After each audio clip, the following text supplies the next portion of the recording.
صاحب کے خلاف، جنرل باجوہ آرمی چیف کے خلاف ایک سازش ہوئی تھی. کیا سازش ہوئی تھی سر؟ آپ اندر کے آدمی ذرا بتائیے نا. اچھا ڈاکٹر صاحب، آپ نے سوال پوچھا. آپ کو یاد ہوگا کہ فرانسیسی صدر کے خلاف تحریک لبیک کی طرف سے ایک کمپین چلی. اس میں کوئی شک نہیں کہ مولانا خادم رضوی اللہ پاک انہیں جنت الفردوس میں جگہ دے، انتہائی یہ کہتے ہیں ناموس رسالت اور ختم نبوت کا پکا اور سچا سپاہی اور مجاہد تھے. ٹھیک ہے، ان کی زبان سے یا ان کی تلخ کلامی سے کسی کو ڈفرنس ہو سکتا ہے، اختلاف ہو سکتا ہے. ان کی نیت، ان کے عمل کے اوپر میں کم از کم فیاض الحسن چوہان ختم نبوت اور ناموس رسالت کے اوپر علامہ خادم رضوی کی جو جناب کنٹریبیوشنز ہیں، میں کم از کم اس کو ہمیشہ خراج تحسین پیش کرتا ہوں. اور میں نے جب بھی کبھی کوئی چیز اس حوالے سے لینی ہوتی ہے، ختم نبوت اور ناموس رسالت کے حوالے سے کوئی گائیڈ لائن، تو یقین جانے میں ان کی تقاریر اور ان کے کلپ سنتا ہوں. لیکن اب ان کے علامہ خادم رضوی نے بھی ہمیشہ پیرا دیا. اب ان کا بیٹا تھا سعد رضوی. سعد رضوی صاحب اس وقت لیڈ کر رہے تھے تحریک لبیک کو. فرانس کے اندر جو نعوذ باللہ معاذ اللہ نبی پاک صلی اللہ علیہ وآلہ وسلم کی ذات اقدس کے حوالے سے گستاخی ہوئی، اس پہ انہوں نے ایک سٹینس رکھا کہ فرانسیسی سفیر کو یہاں سے نکالا جائے. اب یہ ان کا ایک جذبات تھے، ان کے احساسات تھے اور پازیٹیو تھے. اب اس کو ڈیل کرنا تھا حکومت وقت نے، اس کو ڈیل کرنا تھا پی ٹی آئی کی اس وقت حکومت تھی، اس وقت کے وزیر اعظم نے، اس وقت کے وزیر داخلہ نے.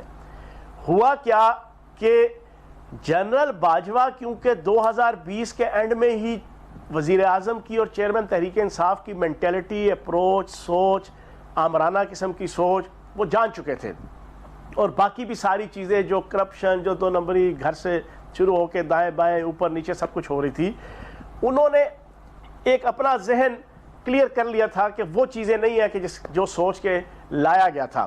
اب اس کے باوجود وہ ان سے کوآپریٹ کر رہے تھے. لیکن چیئرمین تحریک انصاف اور وزیر اعظم جو اس وقت تھے، ان کے دل میں ایک میل آ گیا کہ جنرل باجوہ شہباز شریف سے کیوں ملاقاتیں کرتے ہیں، جنرل باجوہ زرداری صاحب سے کیوں ملاقاتیں کرتے ہیں، جنرل باجوہ اپوزیشن کے لیڈرز. حالانکہ آرمی چیف جو ہے وہ پورے پاکستان کا ہوتا ہے. آرمی چیف نے اپنے آپ کو نیوٹرل رکھنا ہوتا ہے. آرمی چیف کا جو سٹینس ہے، اس نے تمام پولیٹیکل جو پارٹیز کے ہیڈ ہے، وہ سٹیک ہولڈر ہوتے ہیں، ریاست کے بھی اور ملک کے بھی اور سوسائٹی کے بھی، ان سے رابطے میں رہنا ہوتا ہے. لیکن ان کو پسند نہیں آیا، وہ چاہتے تھے اکیلا میں ہوں اور باقی ساروں کو یہ ٹونگ دیں. اب انہوں نے، یہ میں آج پہلی دفعہ بریک کر رہا ہوں، ہوا یہ کہ وہ بڑا پازیٹیولی سعد رضوی صاحب کمپین کر رہے تھے اور ان کی پوری ٹیم اور تحریک لبیک.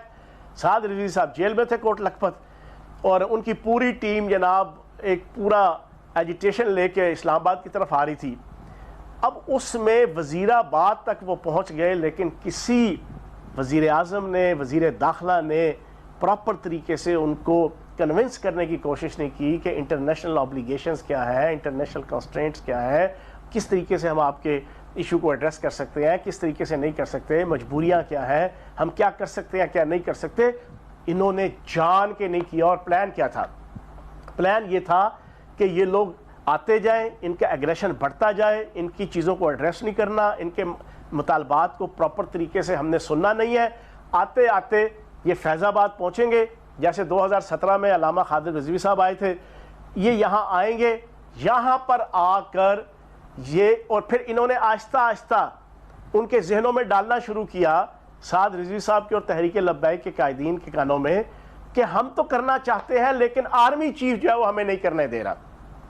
آرمی چیف جو ہے وہ ہمارے اس رستے میں رکاوٹ ہے، فرانسیسی سفیر کو نکالنے کے حوالے سے اور جناب اور بہت سے ایشوز کے حوالے سے.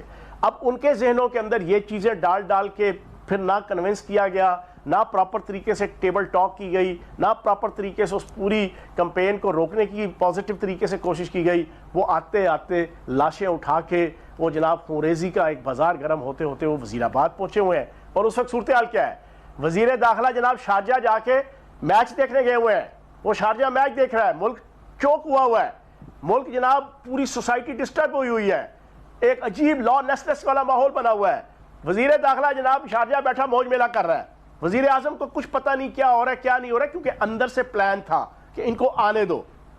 جب یہ پہنچ جائیں گے فیض آباد تو یہ جنرل باجوہ کے خلاف انہوں نے جناب آواز بلند ان سے کروائی جائے گی اور ان کو بتایا جائے گا کہ جناب نہیں، جنرل باجوہ اصل میں جناب اس پورے معاملات کے اندر ہمیں اچھے طریقے سے چیزیں سارٹ آؤٹ نہیں کرنے دے رہے. اس موقع پر جنرل باجوہ کو ایک ایسی خفیہ ایجنسی جو ڈائریکٹ ان کے ماتحت ہوتی ہے، اس کی طرف سے رپورٹ آئی کہ یار یہ ڈرامہ ہو رہا ہے، یہ پوری سازش اور کمپین ہو رہی ہے. انہوں نے اسی وقت، میری انفارمیشن یہ ہے، میں وزیر جیل خانہ جات تھا، راتوں رات سعد رضوی صاحب کو کوٹ لکھپت جیل سے لایا گیا اسلام آباد پنڈی. ان کو پراپر طریقے سے، اچھے طریقے سے ساری چیز سمجھائی گئی. انہیں بتایا گیا کہ عالمی سطح پہ ہمارے پاکستان کے کیا معاملات ہیں، FATF کیا ہے، یورپی یونین کیا ہے، انٹرنیشنل لیول پہ ہم کن کن آبلیگیشنز کے اور کنسٹرینٹس کا ہم جکڑے ہوئے ہیں، ریاست ہماری کی کیا مجبوریاں، بڑے احسن طریقے سے چیزیں سمجھائیں. اور وہ ایک سمجھدار آدمی ہے، وہ پاکستان کا محب وطن لیڈر ہے، اس کا جناب جذبات جو ہے اس کے اوپر میں قطعاً بھی کوئی بلیم نہیں کر سکتا. انہیں کچھ چیزیں سمجھ آئیں اور پھر جنرل باجوہ نے اپنا ڈنڈا جب لہرایا اور چلایا تو پھر بھاگا جناب وزیر داخلہ صاحب بھی شارجہ سے ادھر آئے اور پھر وزیر اعظم بھی تھوڑے سے سیدھا ہوا اور بندے کے پتر بنے اور سارے معاملات وزیر آباد میں ہی سارٹ آؤٹ ہو گئے. تو یہ بلایا، یہ جو سعد رضوی صاحب کو بلایا جیل سے، یہ عمران خان نے بلایا، حکومت نے بلایا، یا آرمی چیف نے ان کو بلایا؟ نہیں، عمران خان کو تو پتہ بھی نہیں تھا، چیئرمین تحریک انصاف کو. یہ تو میں نے آپ کو بتایا ہے کہ ایسی ایجنسی کی جو ڈائریکٹ آرمی چیف کے ماتحت ہوتی ہے، انہیں خبر ہو گئی، جو میری انفارمیشن ہے اور میں سمجھتا ہوں کہ اتھینٹک انفارمیشن ہے.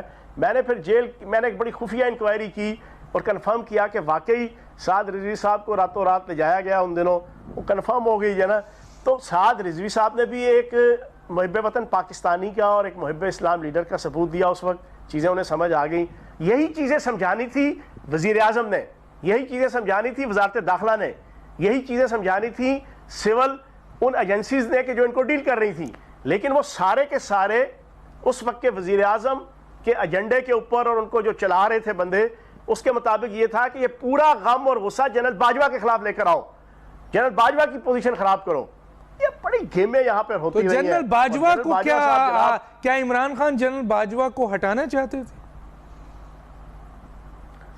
ہٹانے کی بات نہیں ہے، ان کو گندا کرنا، ان کی فیم کو خراب کرنا عجیب. دیکھیں نا، پھر اس کے 3 مہینے بعد ہی آپ کا اکتوبر نومبر آ گیا، ISI چیف کی تعیناتی تھی.